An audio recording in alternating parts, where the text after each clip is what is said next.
Un jour, quelque part, Jésus était en prière. Quand il eut terminé, un de ses disciples lui demanda « Seigneur, apprends-nous à prier comme Jean-Baptiste l'a appris à ses disciples. » Il leur répondit « Quand vous priez, dites « Père, que ton nom soit sanctifié, que ton règne vienne. Donne-nous le pain dont nous avons besoin pour chaque jour. Pardonne-nous nos péchés, car nous-mêmes nous pardonnons à tous ceux qui ont des torts envers nous. Et ne nous soumets pas à la tentation. » Jésus leur dit encore, « Supposons que l'un de vous est un ami et aille le trouver en pleine nuit pour lui demander « Mon ami, prête-moi 3 pains, un de mes amis arrive de voyage et je n'ai rien à lui offrir. » Et si de l'intérieur l'autre répond « Ne viens pas me tourmenter, maintenant la porte est fermée, mes enfants et moi nous sommes couchés, je ne puis pas me lever pour te donner du pain. Moi, je vous l'affirme, même s'il ne se lève pas pour les donner par amitié, il se lèvera à cause du sans-gêne de cet ami et lui donnera tout ce qu'il lui faut. Eh bien, moi, je vous le dis, demandez, vous obtiendrez, cherchez, vous trouverez, frappez, la porte vous sera ouverte. Celui qui demande reçoit, celui qui cherche trouve, et pour celui qui frappe, la porte s'ouvre. Quel père parmi vous donnerait un serpent à son fils qui lui demande un poisson, ou un scorpion quand il demande un œuf? Si donc vous qui êtes mauvais, vous savez donner de bonnes choses à vos enfants, combien plus le Père Céleste donnera-t-il l'Esprit Saint à ceux qui le lui demandent? Acclamons la parole de Dieu. Alléluia, Alléluia, Alléluia, Alléluia, Alléluia, Alléluia.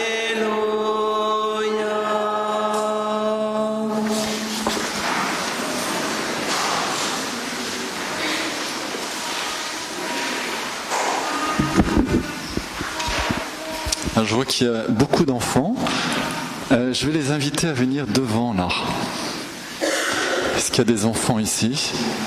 Même les grands, hein, ils peuvent venir devant, s'asseoir par terre, hein, pas de souci. Ils sont timides? Bon, les moins timides alors. Je vais pas les manger, je vous promets.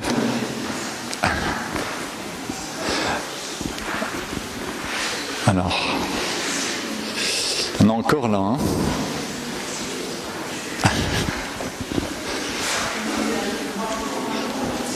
Alors, vous allez monter les escaliers parce qu'on a besoin de vous voir.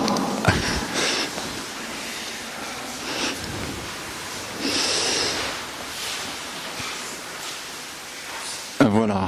Alors, on va dire que aujourd'hui, dans la liturgie, on a un message. C'est la réponse à une question qui peut tous nous intéresser d'ailleurs. Apprends-nous à prier. Alors j'ai une première question à vous poser. Les enfants, qui parmi vous sait prier? Levez le doigt. 1, 2, 3, 4, 5. C'est pas mal. Alors les grands, qui parmi vous sait prier? Levez le doigt. 1, 2, 3, 4, 5. Il n'y en a pas beaucoup, hein. Voilà, il n'y en a pas beaucoup. Faut pas avoir peur des questions pièges, hein, il paraît. Alors,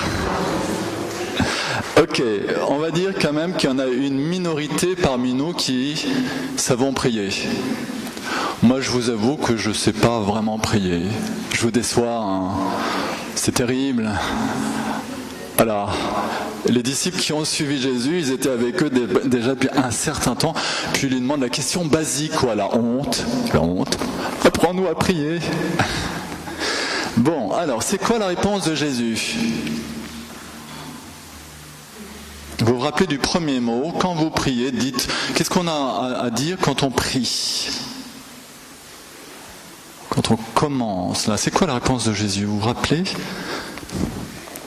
Quand vous priez, dites, c'est quoi le premier mot qu'il a dit là ? Notre Père. Alors ici, il a dit pas notre Père, mais il a dit Père. C'est dans Saint Matthieu où il dit notre Père. Parce que Saint Luc, il dit Père. Ah, c'est très intéressant. On a déjà une réponse. Si on ne sait pas trop prier, c'était la majorité d'entre vous, en fait, on a vraiment le truc pour entrer dans la prière. Quand tu veux entrer dans la prière, tu dis Père. Comment ça se dit en hébreu ? C'était de plus en plus dur. Alors, il y a une autre façon de dire Père quand on est un tout petit enfant. Comment tu t'adresses à ton Père ? Tu dis quoi ? Papa ? Papa. Est-ce que tu as déjà prié en disant Papa ? Non. Pas encore. Alors, en fait, dans la vie de la petite Thérèse de Lisieux, elle raconte qu'à un moment, elle a appelé le bon Dieu Papa. Ils se sont mis à rire. Elle était charismatique avant l'heure. Enfin non, il y a toujours eu des charismatiques dans l'église. Alors, donc, on a une clé ici. Si on veut prier, on va dire Papa, Père, Père, Père.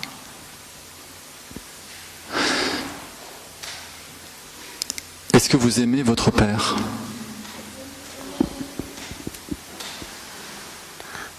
Oui. Il a réfléchi, hein. Alors, on va dire qu'on aime notre Père. Alors, quand tu dis Père, est-ce que ça te fait chaud au cœur ou plutôt ça te refroidit ? Ça te fait quoi ? Chaud au cœur. Quand tu dis Père, ça te fait chaud au cœur. Ouais. Alors, effectivement, il y a quand même, on va être réaliste, hein. Je parle peut-être pour minorité d'entre nous, mais ça peut arriver que le papa, à certains moments, il déraille. Et puis du coup, quand on dit Père, on a peur. Mais notre Père du ciel, on l'a vu dans la première lecture, il a beaucoup, beaucoup de bonté, beaucoup de miséricorde. Est-ce que vous vous rappelez, dans la première lecture, qui dialoguait avec Dieu ? C'était Moïse, c'était Jérémie, c'était qui ? Abraham. Abraham. Alors Abraham, est-ce que tu crois que Abraham pensait que Dieu était bon ? Oui. La prière d'Abraham, il sait que Dieu est bon. Donc il ne peut pas faire ça. Il ne peut pas détruire une ville parce qu'il y a encore 10 justes dans la ville. Vous connaissez la suite de l'histoire.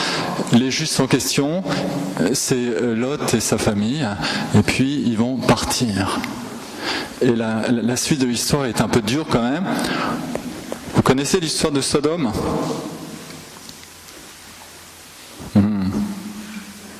Qu'est-ce qui connaît l'histoire de Sodome ?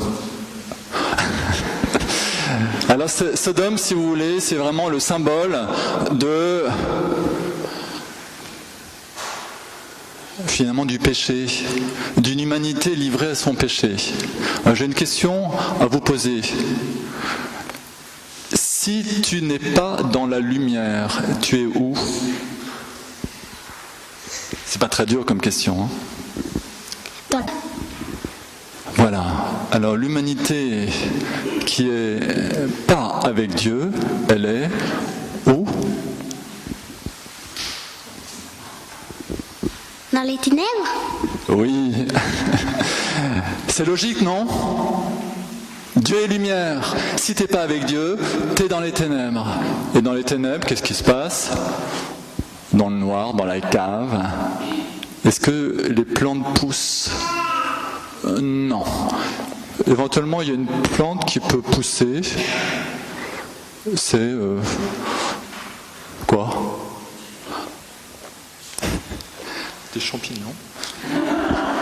Le champignon, les moisissures, en principe, ça attaque. C'est un peu dangereux, quoi. Voilà. Sodome, c'est donc ce symbole de l'humanité sans Dieu. Abraham va plaider la cause. Ah oui, mais Abraham, il ne sait pas prier. Dieu lui apprend à prier. Dieu apprend à Abraham qu'il est bon, le bon Dieu. Il est bon. Il veut sauver l'humanité. On va revenir donc au Notre Père. Quand tu pries, tu vas dire Père. Alors, donc ça veut dire que tu aurais pu dire Maître. Tu aurais pu dire quoi encore Seigneur. Mais tu vas dire Père. Alors avec ton père, tu as quelle relation? Est-ce que tu obéis à ton père? J'obéissais. Il obéissait à son père. Très bien. Et toi? Oui, on obéit. Alors en principe on obéit à son père. Donc ça veut dire que si tu te mets à prier, tu es bien d'accord pour obéir à ton père. D'accord? Alors là on se sépare complètement de la prière païenne. Prière païenne, c'est la prière de la magie. La magie, c'est-à-dire, c'est Dieu qui va m'obéir, d'accord? Père, alors on va pas dire Père, on va dire Dieu, que ma volonté soit faite.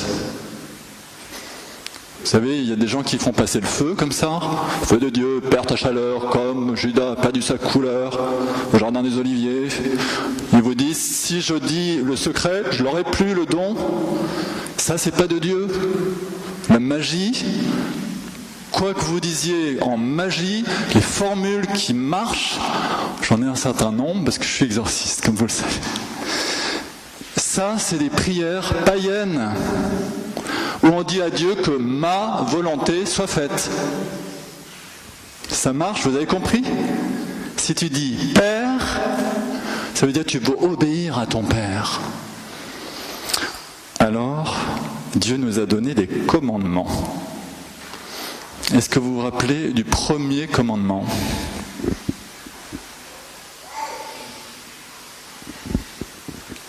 Tu aimeras le Seigneur ton Dieu de toute ton âme, de tout ton esprit et de toute ta force. Amen. Super. Absolument.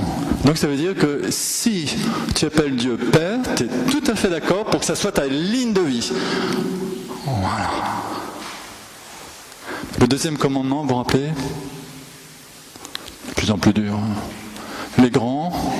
Non, parce qu'à force, parce qu'il y a 1 ou 2 dimanches, on a fait des révisions déjà. Vous n'étiez pas là. Deuxième commandement. Tu ne jureras pas le nom du Seigneur. Troisième commandement.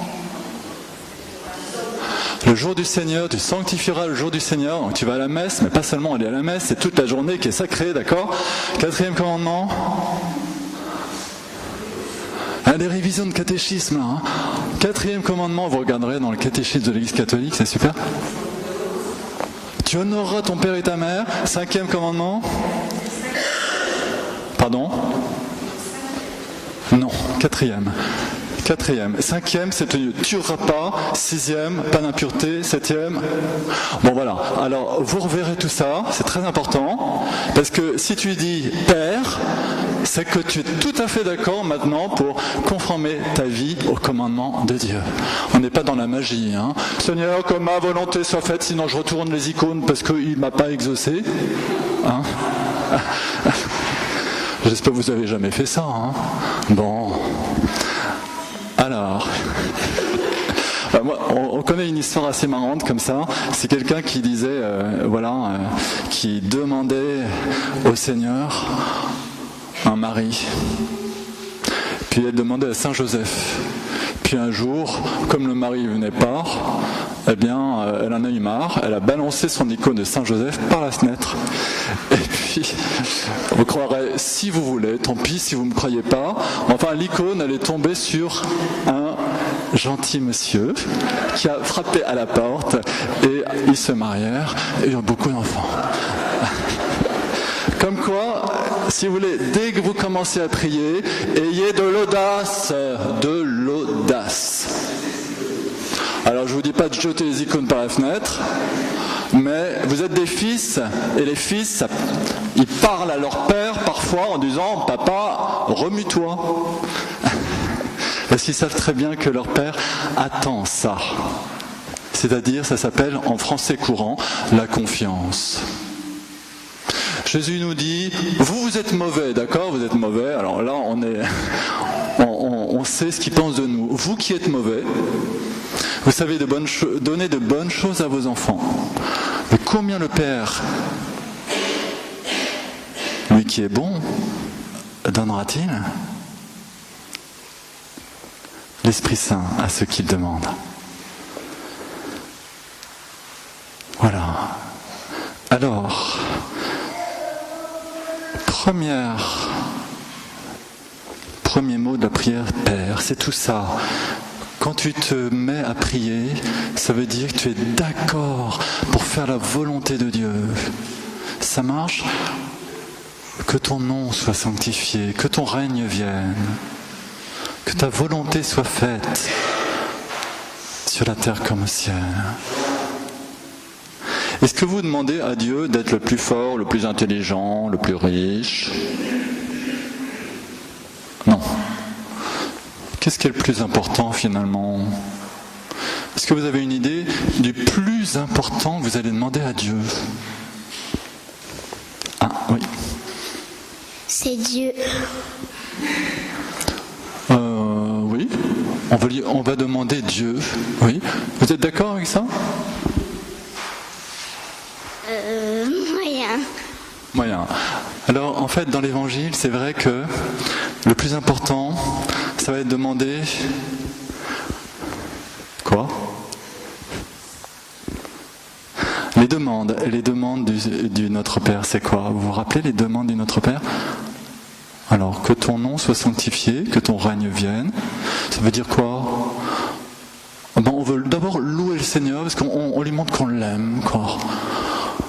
Que ton règne vienne, que ta volonté soit faite, ça veut dire quoi? Ça c'est le plus important, on est d'accord, hein? Dans l'ordre. Que ton règne vienne, ça veut dire quoi pour toi? Qu'est-ce qui règne dans ta vie? C'est plutôt Dieu ou c'est plutôt le diable? T'as envie que ça soit Dieu qui règne ou plutôt le diable? Dieu. On a envie que ce soit Dieu qui règne dans nos vies, pas un autre. Ni le diable, ni le vieil homme en nous. Vous savez, le moi, là, hein, enfermé dans ces trucs, dans ces jugements. Il pense avoir raison tout le temps, hein, c'est par définition. Ensuite, donne-nous aujourd'hui. Quoi? On demande quoi? Notre pain de ce jour.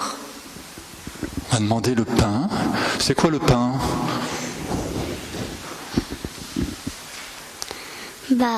C'est Dieu. Il y a une obsession, mais c'est une bonne obsession, hein? Oui, c'est aussi le pain eucharistique, elle a tout à fait raison. Est-ce que nous avons soif de ce pain-là?